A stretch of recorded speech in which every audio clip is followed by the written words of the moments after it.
Daalụkwanụ ndị ọma na-ege ntị, ekene m nwoke kene nwaanyị wee sị nke onye chiri onye azụ elu.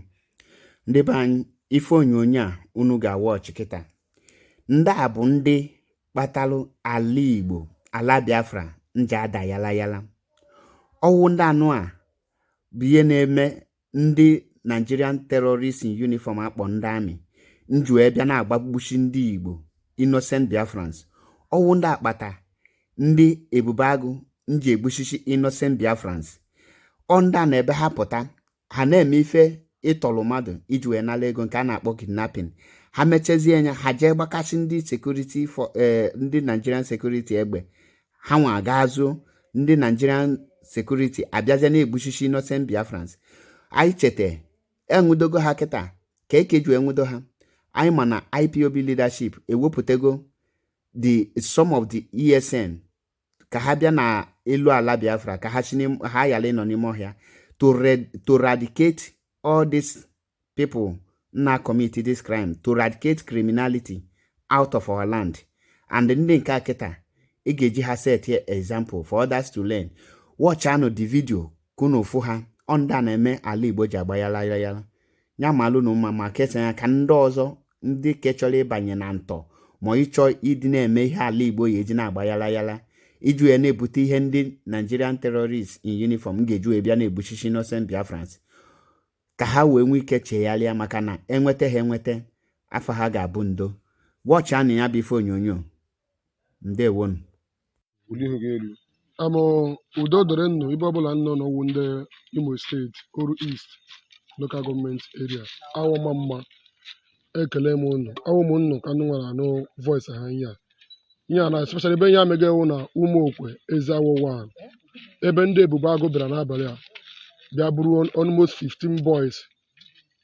So nyekwana ndị ahụ gbara ndị ebube agụ egbe ha nwa ji buchiri ụmụnne anyị n'abalị a. Ndị a na-abụkwa ndị kidnapper. Nwanne isi aha gị gịnị? Afọ m bụ Okechukwu Gostan. Okechukwu Gostan from where? Osobodo, Ugwuta local government. Okay. Nwanne aha gị gịnị? Aha m bụ Kelechi Chukwu from Mbano. Which local government? Ehime Mbano local government. Ehime Mbano local government. Yeah. Ka isi bịawa n'ebe a? Achọ my friend bịa. Okay. Nwanne ka ị na-arụ ka eme iji bịawa this community? Achọ my friend Stanley. Anyị gaga. Stanley. Stanley onye ebe? Stanley onye Amama village abata all side that way ba. Onye awọma mma. Ka ozugbo ahịa ọjị wụrụ agụ. Ihe njem mara Stanley. Okay. Likile m ya ọjị wụrụ agụ bụ ozugbo ahịa. Kedu onye ọzọ bụ nna commander?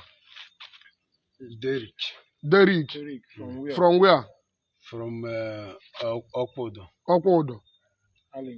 Alinki, right? Yes. Kedu ihe ọ na-arụ? All for freedom fighter kind of. Kedu ihe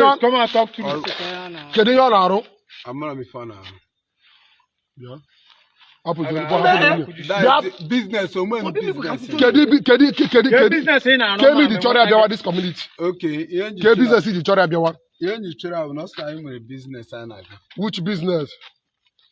Na nwere combine team anyị ga-agba tomorrow. Which combine team? In the van. By KP. Which KP? Kidnapping? Yes. All right. Nwanne Kemi ji bịawa obodo a. Achọ my friend bịa. Ya sị na ka na-ewere ebe m ga-eduje. Yeah. Ka anyị ga. Nsi oke. Anyị soba ada.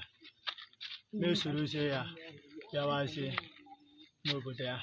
Yeah. Sorozie bịa n'obodo ya. Anyị esorozie n'ime moto. Bịawazie ịhụ ya sị ka anyị ga-emete Derrick.